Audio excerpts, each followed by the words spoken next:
What is going on, everyone? It's GeneralTarheel bringing you the SDL Season 4 Week 3 matchup against Coach Loris and the Miami Heatah. Now coming up out of Week 2, we did get a nice 4-0 win against Coach London of the London Lucarios, and now we are sitting at 2-0 with a +9 differential. Very solid, very solid. Hoping to continue it this week against Loris. Now quickly going to go over his roster before I go over my team. Loris's roster consisted of Garchomp, Bisharp, Empoleon, Heliolisk, Diancie, Weezing, Charizard-Y, Mew, Shiftry, Dusclops, and Gyarados. A very strong team at the look of it, but it wasn't too hard for me to team build still. It was kind of interesting to go for a 6-mon near at the end, but definitely not too bad. First off, of course, we have a defensive Milotic. This beautiful thing has Scald, Ice Beam, Mirror Coat, and Recover. It just had a little bit of a special defense investment, around 28, I believe. This was basically to take on majority of his team, the physical attackers, and as well as a counter to Zard-Y. Zard-Y only did 65 to 75 range with a Solar Beam. That's why I knew I could Mirror Coat it right back and it would take him out. And there are a few things on his team that I knew I could come in on Recover on. Not only the team that he brought, but on his roster. And but Milotic was going to be helpful against defensive things on his team. I also brought the Wakan Berry on Milotic. This was because Heatah seemed like a slight bit of a problem if I didn't bring a AV Tangrowth or something of the sort. So I definitely wanted to bring Wakan Berry just in case I had to Mirror Coat yet another Pokemon on his team. Because once again, electric terrain from Tapu Koko can actually hurt me in the long run if I'm not careful. And then next up we do have Tapu Koko, Sony here. We have a Thunderbolt, Dazzling Gleam, Calm Mind, Roost variant. This Tapu Koko basically can set up and sweep his entire team if he does not have a Scarfer. The only things that could hurt me Scarf-wise though are actually Scarf Garchomp or Scarf Bisharp, or if it's a physical attacking Scarf Mew. Tapu Koko could easily set up on his team and just sweep at one point with Thunderbolt and Dazzling Gleam. I was actually really hoping for this match in order for him to do that, and it definitely could have done it. We were holding the Life Orb too for maximum damage. And then next up, Klefki, of course, the lovely Klefki with Prankster. Leftovers, we got Rain Dance, Prankster Rain Dance in order to get rid of that Sunny Day from the Charizard in case I just don't want it around anymore. Thunder Wave, of course, Prankster T-Wave, one of the best things ever, in order to cripple anything on his team. Then we had Play Rough in order to actually threaten Garchomp, and as well as we wanted to hit Bisharp still, as well as we wanted to hit Shiftry because dark types are immune to my Prankster ability.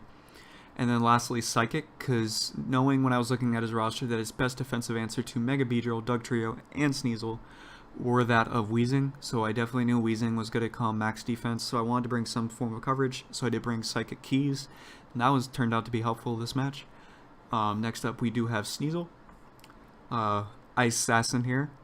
Nice, just enough speed to outrun Heliolisk, and then we have 252 Choice Band attack, and it's running Ice Shard, Icicle Crash, Knockoff, and Low Kick. Ice Shard just for the priority, Icicle Crash for most damage. It does a lot to his team Ice type coverage. Knockoff, of course, to get rid of any pesky items or anything I don't want to hit Crash with, and then Low Kick specifically for the Bisharp and the Empoleons, stuff like that. And then next up we have Miltank, finally bringing Chick-fil-A this week.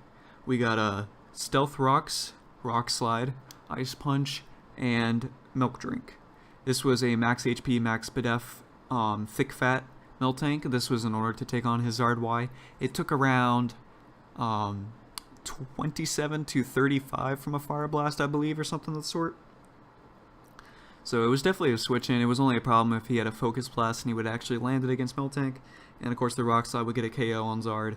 And I have the Ice Punch for the Garchomp, Stealth Rocks of course just for hazards. He does have a lot of defog potential on his team when looking at the draft between Mew, Empoleon, and Shiftry. And that's why I didn't bring any removal for me this week. And Miltank lastly has Milk Drink in order just to get up the health back up. And then lastly, one I was looking forward to use but it didn't really go to plan, was a Chlorophyll Tangrowth with enough speed to outspeed Heliolisk and Sun. I wanted to abuse him bringing that Sun on Zard-Y and bring a kind of a mix Tangrowth. It had enough speed in order to outspeed Heatahs, but it also brought defense in order to take on his offensive threats. So it had protect in case I was one-on-one against the Charizard. That way I could protect on his Mega Evolution, and then I would have the outspeed the following turn because of the Sun with Chlorophyll. Rock Slide, and then I had Giga Drain, and I believe Knock Off as my last move. So going into this battle, I knew he was definitely expecting Miltank to lead because that was my only Stealth Rock potential. Mainly because whenever you have 4 times weak to rocks, you always want to be careful those don't get up too early, or you have an unsure hazard remover. And looking at this, he either has to be a Spadef Defog Mew, or he has to carry Defog on Shiftry. So I was definitely looking into hazards, but I felt like that counter would have been better because since he didn't have much possibility of Defog, he was definitely going to lead a counter to Miltank. And I was going to lead Sneasel because they did a lot to his team, and the main counter to Miltank would have consisted of, like, say, Garchomp, Dusclops, or the Mew. And starting off this battle with Sneasel, he did end up leading with Dusclops. He does frisk my Choice Span, but we do get a free knockoff to start off the battle. And I get a knockoff here, and we do get rid of his Rocky Helmet, which is very nice. And quickly I make the switch into my Milotic, predicting the Will-O-Wisp, but he does opt to go for a rest here, so he got health back up. And right here I clicked Skull just to get off prior damage. And he goes Hard Zard, which seemed like a misplay, but he does have Roost. I just quickly want to point out this is actually the second time we did this battle from this turn forward, because he accidentally brought a Drought Charizard before Mega Evolution, so that was a bit of a problem, but it didn't really matter too much because he had the Roost anyways, as we see right here. After he Mega Evolves, and that Drought of course will negate my Scald damage to half, so we do nothing this turn. And basically I just decided to have my Milotic go to that low health percentage and just click Mirror Coat on his Zard-Y, because I knew I could recover off against the possible Wheezing or Dusclops later on. He goes Shiftry here. We just go hard Klefki, which is a pretty good counter since Shiftry doesn't get any ground type coverage or fire type coverage. You just go for the knockoff, getting rid of leftovers, and he opts to switch here when I go for the Play Rough. And of course now I opt for the Psychic on Klefki since we have it for Wheezing. And that was his last turn of sleep, so he will wake up in the following one, I believe. But he does have Flamethrower, and he does get the unfortunate burn on Klefki, which doesn't really matter too much, but it just wears us down a little bit more. And he does opt to switch into Dusclops here, which shows to be his special defensive answer for Tapu Koko. So I decided to switch out Klefki here and go hard Milotic, so I could get this recover off against the Dusclops, since I didn't really know what I was going to do against Klefki at that low of health. And of course he just opts Shiftry here for momentum. I decided to go hard into Tangrowth, just to go ahead and scare him out into something. Then after I go Tangrowth, I believe I make a hard double and do Koko here, predicting the Wheezing. That I do. And this is where I get a free Calm Mind up with Sony. And he goes into Dusclops. He does see Life Orb. Now I quickly, I got greedy and wanted to go for another Calm Mind. And a good prep on his part, he had a Haze Dusclops. So there goes our stat boost just like that. I knew I want to get some damage off still a little bit. So we get a Thunderbolt. He does show Toxic. So right here I felt like I go for Thunderbolt or Calm Mind, and then the following Thunderbolt would kill. He does go for Pain Split, and that does put him in just the right range where he'll live a following one. And my Electric Terrain goes away anyways, so it doesn't matter. So I click Dazzling Gleam in case Garchomp comes in, because I'm basically sacking Koko at this point. Because I want Dusclops to be low enough in order for Sneasel just to sweep. So Sneasel does come in here. I just click Icicle Crash because it kills everything at this point. Wheezing was definitely not a switch in there. It would have been best for him to sack Dusclops there and then go into Wheezing. But he brings out Mew. This has me believe that he has coverage for it, or whether he's Scarf or something. So he does opt for U-turn. I would be assuming that he was a Scarf Mew at this point, but I wasn't still sure. And right here I just went into Klefki to stop the Mew. Of course momentum into Shiftry, let Klefki go down. Go right back into Sneasel. That's basically how this game went. It's just at this point I could just go into Sneasel and get a kill every time. He had to sack something, so in order for him to go into Mew. And that's exactly the play we make here. Now, I went into Meltank here because I felt like it was my most expendable member. And he predicted the Tangrowth, actually, so he went for Overheat.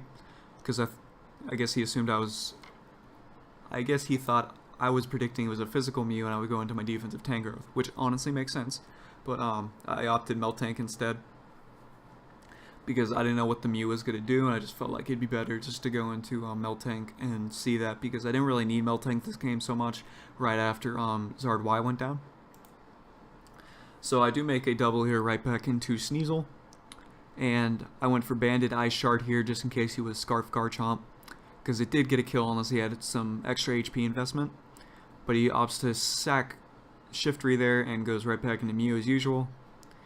I go right back into Meltank, and he opts to U-turn. And this is where he goes into Garchomp. Now, he does show that he is not a Scarf Garchomp, but a Swords Dance Garchomp, which is very scary. So I click Ice Punch right here, and it brings him down to half. Very nice. We do get the freeze, and he has Citrus Berry to bring up health, but he does thaw out the following turn, so it's not like the hacks was like crazy. And he kills us with EQ right here. That's perfectly fine. I go right back into Sneasel. Apparently he predicted me to go for knockoff here. That's why he didn't go into Mew, but I wasn't going to risk it. Icicle Crash was fine. And this is where he opts into Mew, so I was just going to go hard. Milotic figuring Overheat was his best play. And then indeed it was. So Milotic can just recover here and then just scald until it goes down. So that is going to be... I'm just going to fast forward through this so we don't have to watch all that. And then that's going to be it for week 3. Next up will be week 4 against Coach Frisch and the Eamnes Entes. It was an interesting battle, which I'm not accepting, but you'll see that the following week. I did already battle him a week at a time because we both had finals coming up, and we thought it was for the best to go in and get the battle out of the way.